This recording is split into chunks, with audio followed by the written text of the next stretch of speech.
오늘 말씀은 모든 위로의 하나님이라는 제목으로 함께 은혜를 나누겠습니다. 우리가 지난주에는 주님께서 주시는 평안이라는 제목으로 은혜를 나누었어요. 성지순례를 다녀와서 제 마음 가운데 우리 성도님들에게 평안에 대해서 또 위로에 대해서 선포하도록 하셨습니다. 왠지 모르겠어요. 하나님께서 제 마음에 그렇게 감동하신 이유는 우리 성도님들 중에 누군가는 지금 주님이 주시는 평안이 아니고서는 살아갈 수 없는 분들이 있기에, 또 주님이 주시는 위로가 아니고서는 견딜 수 없기에 하나님께서 부족한 종의 입술을 통해서 평안에 대해서 또 위로에 대해서 선포하게 하신 줄로 믿습니다. 누구나 살면서 위로받기를 원합니다. 위로는 나를 잘 아는 누군가가 해줄 때 정말 위로가 돼요. 누구보다도 나를 잘 아시는 분은 하나님이십니다. 하나님의 위로가 우리 사랑하는 모든 성도님들 삶 가운데 가득하기를 간절히 축원합니다. 오늘 여기 3절을 보니까 찬송하리로다. 그는 우리 주 예수 그리스도의 하나님이시요 자비의 아버지시요 모든 위로의 하나님이시며 라고 말씀하고 있습니다. 사도 바울이 하나님을 기쁨으로 탄성으로 찬송하리로다 라고 고백하며 그 하나님이 어떤 분인지를 우리에게 말씀하고 있어요. 그 하나님은 자비의 아버지시라고 얘기합니다. 우리가 예수 그리스도를 믿고서 우리에게 주어진 놀라운 축복, 특권은 바로 하나님을 아버지라고 부를 수 있다는 거예요. 하나님 아버지. 때로는 우리가 기도할 수 없을 만큼 너무 힘든 그럴 때가 있잖아요. 그럴 때 우리는 기도해야 된다는 걸 알면서도 기도가 되질 않아요. 그럴 때 우리 하나님 앞에 나와서 그냥 아버지라고 그러기만 해도 하나님은 우리의 기도를 다 하시는 줄로 믿습니다. 정말 힘들 때는 기도가 안 나오더라고요. 그런데 하나님이 나의 아버지라는 것, 어떤 분들은 그냥 엄한 가정에서 자라서 아버지에 대해서 좀 두려워하고 어려워하는 그런 마음을 갖는 성도들도 있습니다. 그런데 오늘 사도 바울이 하나님 아버지는 자비의 아버지라고 얘기하고 있어요. 자비의 아버지, 사랑이 많으시고 은혜가 풍성하신 하나님 아버지, 우리의 어떤 잘못도 용서해 주시는 아버지라고 말씀하고 있습니다. 그리고 이어서 모든 위로의 하나님이라고 얘기합니다. 어떠한 환경, 어떠한 상황 속에서도 우리를 위로하시는 위로의 하나님이시다라고 말씀하고 있어요. 하나님은 위로의 하나님이세요. 고난 중에 있는 사람을 위로해 주시고요, 고통과 아픔 가운데 있는 사람들을 위로해 주십니다. 그리고 가난과 궁핍 가운데 있는 자들을 위로하시고 인생의 무거운 짐을 지고 가는 자들을 위로해 주십니다. 절망 중에 있는 사람을 위로해 주시고요, 눌려 있는 우리들을 자유케 하심으로 또한 우리를 위로해 주세요. 예수님은 위로의 주님이십니다. 그래서 누가복음 22장 25절을 보면은 예루살렘에 시므온이라나 하는 사람이 있는데 이 사람이 의롭고 경건하여 이스라엘의 위로를 기다리는 자라라고 얘기하고 있습니다. 이스라엘의 위로를 기다리는 시므온이라는 사람이 있대요. 근데 그 사람은 성령의 인도하심을 따라 그가 죽기 전에 메시아를 만나고 죽게 된다는 지시를 받게 되어집니다. 그 메시아는 누구였습니까? 바로 예수 그리스도였어요. 예수님이 바로 이스라엘의 위로입니다. 우리가 누가복음을 전체를 읽어보면 곳곳에 예수님께서 사람들을 고쳐주시고 가르쳐주시는 가운데 그들을 위로하시는 모습을 발견할 수가 있습니다. 누가복음 5장에 보면은 나병 환자를 고쳐주시는데 그냥 말씀으로 고쳐주실 수도 있건만 그에게 가까이 다가가셔서 손을 내밀어 만지며 그를 고쳐주십니다. 나병 환자는 사람들이 가까이 하지 않는 사람입니다. 저주받았다 해서 누구도 그를 반가워하는 사람이 없어요. 그가 마을에 나타나면 사람들은 돌을 던지며 그 사람을 떠나라고 이야기합니다. 그런데 그런 나병 환자에게 먼저 어루만지시며 그를 고쳐주셨어요. 그 어루만짐이 그에게 위로인 거죠. 또 누가복음 8장을 보면 12해 혈류병 걸린 여인이 나오는데, 이 여인은 12해 동안 혈류병을 앓았기 때문에 모든 것을 잃은 사람입니다.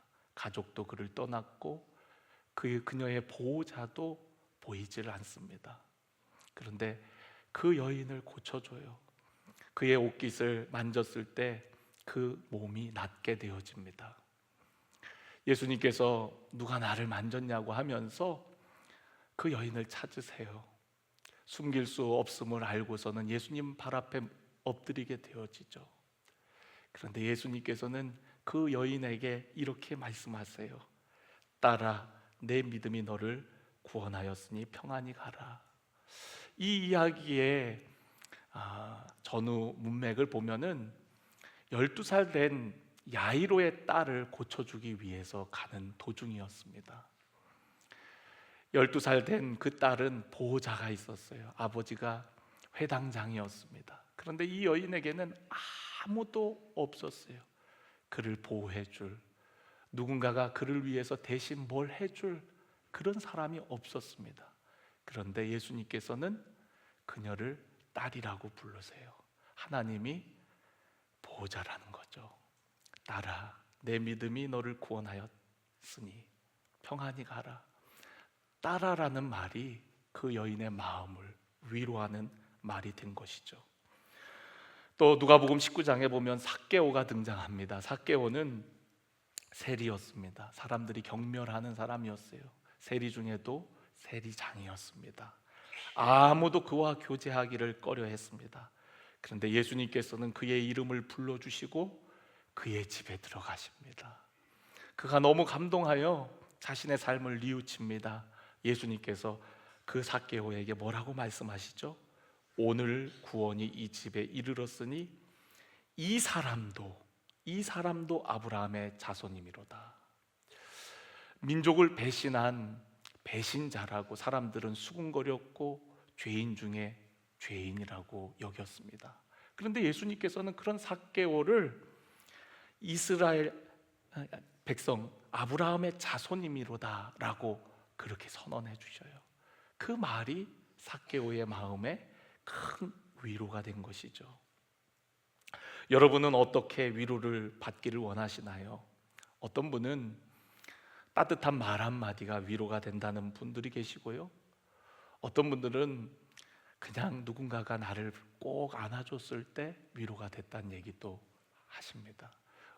우리 지난 5월에 전교인 수양회 때 허깅을 많이 했거든요. 근데 허깅을 하는 가운데 어떤 분은 우셨어요. 그렇게 누군가가 자신을 이렇게 안아준 것이 정말 오랜만이라는 거예요.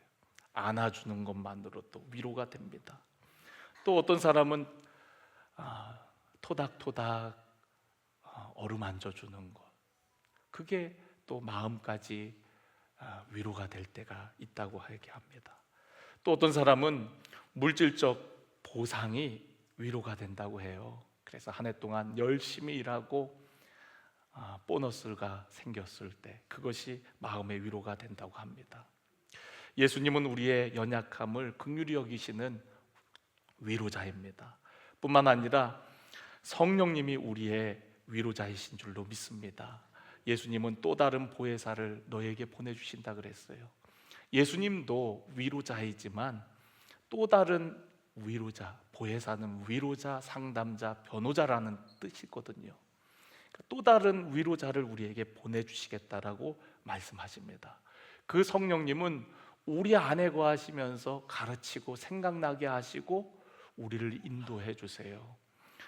우리가 어려운 일을 만났을 때, 또 연약함 가운데 있을 때 우리를 도우시고 인도하시는 분이 바로 성령님이십니다.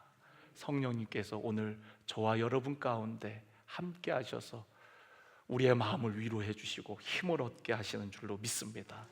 하나님은 특별히 환난 중에 있는 자를 위로하세요. 바울은 많은 환난을 경험한 사람이었어요. 그러면서도 그는 많은 위로를 경험한 사람입니다. 그가 고린도후서 11장에 자기가 당한 환난에 대해서 자세하게 이야기를 합니다. 제가 한번 읽어드릴게요. 고린도후서 11장 23절에 보면 그들이 그리스도의 일꾼이냐 정신없는 말을 하거니와 나는 더욱 그러하도다. 내가 수고를 넘치도록 하고 옥에 갇히기도 더 많이 하고 매도 수없이 맞고 여러 번 죽을 뻔하였으니 유대인들에게 40에서 하나 감한 매를 5번 맞았으며 3번 태장으로 맞고 1번 돌로 맞고 3번 파선했고 일주야를 깊은 바다에서 지냈으며 여러 번 여행하면서 강의 위험과 강도의 위험과 동족의 위험과 이방인의 위험과 시내의 위험과 광야의 위험과 바다의 위험과 거짓 형제 중에 위험을 당하고 또 수고하며 애쓰고 여러 번 자지 못하고 줄이며 목마르고 여러 번 굶고 춥고 헐벗었노라.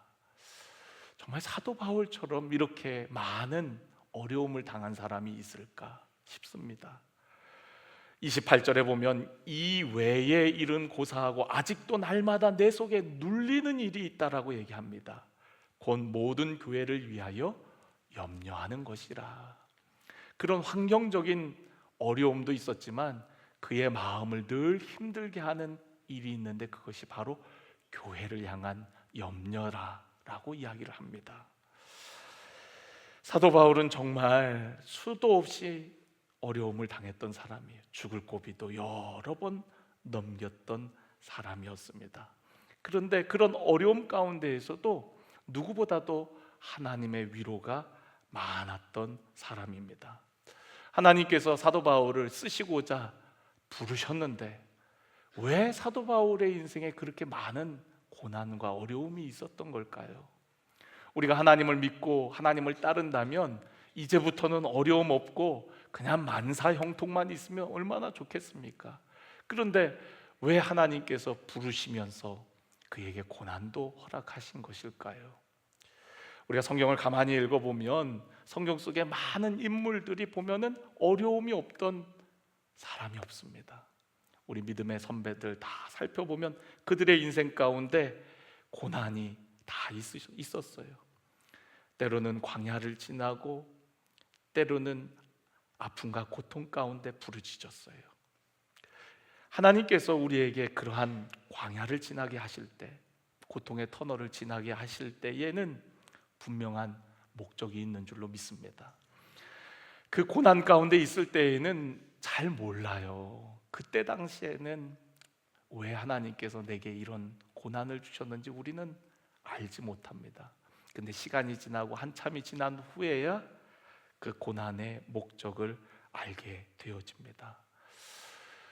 오늘 하나님을 믿는 저와 여러분 삶 가운데 어떠한 어려운 일이 있다면 그 어려운 일을 통한 하나님의 분명한 계획과 목적이 있는 줄로 믿습니다. 하나님을 사랑하는 자, 곧 그 뜻대로 부르심을 입은 자들에게는 모든 것이 합력하여 선을 이룬다 했거든요. 힘들고 어렵지만 분명히 그 고난에 의미가 있다는 사실을 기억하기를 간절히 원합니다. 그러면 어떤 의미가 있을까요? 오늘 우리가 읽은 본문 말씀을 통해서 우리가 함께 살펴보기를 원하는데요. 첫 번째는 어려움을 통과할 때 하나님의 위로를 경험하게 하시고 그리고 그 위로를 경험한 경험을 바탕으로 해서 또 다른 사람들을 위로케 하시는 줄로 믿습니다. 하나님은 고난을 당하는 자들을 외면하지 않으세요. 그리고 위로해 주십니다. 그때 받은 위로의 경험을 통해서 환난 중에 있는 다른 사람을 위로하게 하세요. 오늘 여기 읽은 4절 말씀을 보면 우리의 모든 환난 중에서 우리를 위로하사 우리로 하여금 하나님께 받는 위로로서 모든 환난 중에 있는 자들을 위로하게 하시는 이시로다. 여러분, 환난 중에 있는 자들을 우리로 하여금 위로하게 하신대요. 근데 어떻게 위로하게 하십니까? 능히 위로하게 하시는 이시로다라고 말씀하고 있습니다. 6절을 보니까요, 우리가 환난 당한 것도 너희가 위로와 구원을 받게 하려는 것이다. 사도 바울이 당한 환난, 그 환난 가운데 받은 위로가 지금 환난 가운데 있는 고린도 교회를 위로하도록 하더라는 것이죠. 여러분, 어떤 사람이 위로가 돼요? 먼저 그 어려움을 겪어본 사람이 위로할 때 큰 위로가 됩니다. 암을 앓고 있는 사람에게는 먼저 그 암을 알았던 사람, 앓다가 이제 나은 사람의 말이 누구보다도 위로가 되는 거죠. 여러분, 예수님께서 왜 고난 당하셨나요? 그냥 우리를 위해 그냥 죽기만 하셔도 우리의 모든 죄를 다 담당하시는 것일 텐데 왜 예수님께서 우리를 위해 고난 당하시고 죽으셨습니까? 왜냐하면 고난 당하는 자들의 위로가 되기 위하심인 줄로 믿습니다. 예수님의 고난이 우리에게 위로가 된다는 거예요. 제가 어떤 억울한 일을 분을 만난 적이 있어요. 정말 너무 힘들고 너무 억울하고 얼굴이 다 피폐해졌어요. 그런데 그분에게 어떤 분이 이렇게 얘기를 하더라고요. 아무리 억울해도 예수님보다 억울하시냐고, 예수님보다 힘드시냐고 라고 이렇게 이야기하는 거예요. 저는 그분에게 뭘 어떻게 위로를 해야 될지 할 말을 못 찾고 그냥 어색하게 있는데 그 분은 아주 담대하게 예수님보다 억울하시냐고, 예수님보다 고난을 많이 당하셨냐고, 그런 거 아니지 않냐고, 예수님 바라보고 일어나시라고, 힘내시라고 그러는데요, 그게 힘이 되더라고요. 그게 힘이 되더라고요. 그렇습니다. 우리 중에 예수님보다 더 많은 고난을 당한 사람 없습니다. 바울보다 더 많은 고난을 겪은 사람은 없습니다. 바울이 그러한 많은 고난을 당한 이유는 더 많은 사람들에게 위로가 되기 위해서, 더 많은 사람에게 위로자가 되기 위해서라고 이야기를 하는 거예요. 오늘 어려움 가운데 있으신 분들, 여러분, 그 어려운 과정을 통하여서 이제 누군가에게 위로자가 되시기를 바랍니다. 저는 반드시 하나님의 계획과 섭리가 있는 줄로 믿습니다. 오늘 우리가 경험하는 어려움, 그 가운데 하나님께서 함께 하시는 은혜로 말미암아 누리는 위로가 여러분들을 또 다른 사람을 위로할 수 있는 위로자로 세우시는 과정인 줄로 믿습니다.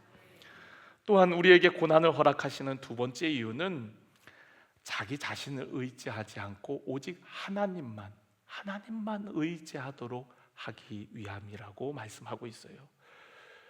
우리가 읽진 않았지만 1장 9절 말씀을 함께 읽기를 원합니다. 우리는 우리 자신이 사형 선고를 받은 줄 알았으니 이는 우리로 자기를 의지하지 말고 오직 죽은 자를 다시 살리시는 하나님만 의지하게 하심이라. 아멘. 사도 바울은 죽은 줄 알았어요. 사형 선고를 받은 줄 알았어요. 그런데 그 죽은 줄 같은 그런 어려움 가운데에서 사도 바울은 죽은 자도 살리시는 하나님을 의지하게 됐다라고 얘기합니다. 부활의 주님을 바라보게 되었다라고 이야기하는 겁니다. 우리는 조금만 힘이 남아 있어도 우리 자신을 의지할 때가 많아요. 우리가 가진 물질, 우리가 가진 힘, 경험, 또 지식을 의지합니다. 그런데 정말 우리가 죽음의 밑바닥까지 내려가면 그런 모든 것들이 아무 도움이 안 된다는 것을 깨닫게 되어지는 거죠. 그리고 하나님만 의지하게 되는 거예요. 우리 교회에 오신 어떤 강사님이 언젠가 그런 말씀을 하셨어요. 우리가 당하는 고난이 빨리 끝나기를 원한다면 빨리 하나님만 의지하라고, 다른 거 붙잡고 있던 것들 다 내려놓고 하나님만 의지할 때에 우리의 고난의 시간도 단축될 수 있다라고 얘기했습니다. 하나님께서 우리의 삶에 개입하셔서 고난을 허락하시고 때로는 어려움을 겪게 하시는 이유는 그것을 통해서 우리를 하여금 하나님만 의지하는 믿음의 사람으로 이끄시는 하나님의 섭리인 줄로 믿습니다. 그러니까 여러분, 빨리 하나님을 의지하는 거예요. 내 고집 부리지 않고 정말 하나님만 의지할 때에 여러분, 우리의 삶 가운데 그런 고난의 터널이 끝나는 거죠. 사랑의 반대는 무관심이라 그랬어요. 하나님이 우리를 사랑하시기 때문에 우리를 가만 내버려 두지 않는 겁니다. 때로는 우리가 잘못된 길로 갈 때에 풍랑을 보내 갖고 우리를 뒤흔드는 거예요. 그리고 가야 할 길을 가도록 우리를 이끄십니다. 요나가 잘못된 길을 갈 때에 하나님은 요나, 네가 그러면은 너 말고 다른 사람 보내겠다 그러지 않고 그 요나에게 풍랑을 보내시고 그리고 물고기를 보내셔서 가야 할 길로 가도록 이끄시는 하나님을 볼 수가 있어요. 우리의 삶도 마찬가지입니다. 하나님께서 일하고 계세요. 하나님께서 여러분의 삶 가운데 함께 하십니다. 어려움 가운데 우리는 하나님이 나를 떠난 것으로 착각할 때가 많아요. 하나님 어디 계세요? 그런데 여러분, 하나님은 여러분과 늘 함께 하십니다. 우리 주님 약속하셨죠. 세상 끝날까지 너희와 항상 함께 한다고.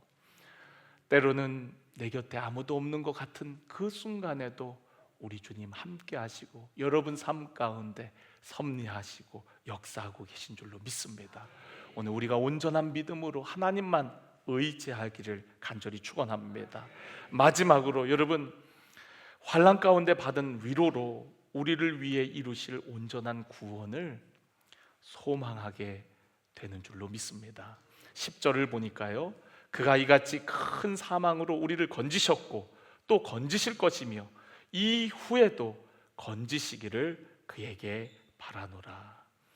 여러분, 환난 가운데 건짐받은 그 경험이 오늘의 환난을 믿음으로 이겨낼 수 있게 하고 앞으로 다가올 환난도 건지실 것이라는 소망 가운데 나아가도록 한다는 것이죠.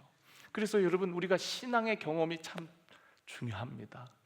하나님께서 우리의 삶 가운데 일하신 역사들을 잊지 않고 오늘도 그 어려움 가운데 마찬가지로 주님 나와 함께 하시고 건지시고 도우실 것이라는 그런 믿음, 그 믿음으로 나아가는 것이죠. 그래서 여러분, 오늘 당한 어려움 가운데에도 여러분 담대하게 나아가세요.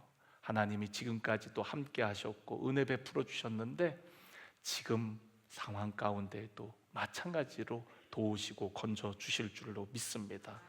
어떤 분들은 신앙생활 하면서 두려움 가운데 신앙생활 하는 분들이 참 많으세요. 나에게 어려움이 찾아오면 어떡하지? 내가 걱정하는 일들이 벌어지면 어떡하지? 신앙생활을 하면서도 두려움에 사로잡혀 생활하는 분들이 있습니다. 여러분, 두려워하지 마세요. 과거에도 나를 건지셨고 오늘도 나와 함께 하시는 그 하나님이 앞으로도 영원토록 나와 함께 하셔서 더 큰 어려움이라 할지라도 그것을 이길 수 있는 능력을 우리에게 주시는 줄로 믿습니다. 여러분, 두려워하지 마십시오. 하나님께서 여러분과 함께 하십니다. 오늘도 함께 하시는 그 주님 바라보며 주님으로부터 위로를 받으시기를 원하고요, 때로는 우리가 사람의 말과 또 사람의 그 어떤 것들이 위로가 안 될 때도 있지만 믿음의 사람들과의 교제가 우리에게 큰 위로가 된다는 사실을 아셨으면 좋겠어요. 고린도후서 7장에 보면은 사도 바울의 제자 디도가 이제 고린도에서 기쁜 소식을 가지고 오거든요. 근데 그 기쁜 소식이 사도 바울의 마음에 큰 위로가 됐다는 거예요. 디도에게 위로가 되었고 그 위로는 사도 바울에게도 위로와 기쁨이 되었다라고 얘기를 합니다. 그러니까 성도 간의 그런 교제가 우리 안에 위로가 되고 기쁨이 되는 거예요. 누군가가 어려움 가운데 있다면 여러분, 그에게 다가가 함께 해주세요. 그리고 기도해 주세요. 제가 기도하고 있어요. 힘내세요. 여러분, 우리가 그렇게 함께 교제할 때에 하나님의 위로가 우리 안에 더 풍성하게 되어질 줄로 믿습니다. 오늘 여러분 주변에 위로가 필요한 수많은 영혼들이 있을 겁니다. 세상은 지금도 위로를 기다리고 있어요. 저와 여러분이 하나님의 위로자 되어서 세상 가운데 하나님을 증거하고 또 위로하는 우리 하나님의 사람들, 하나님의 백성들이 다 되시기를 주의 이름으로 간절히 축원합니다.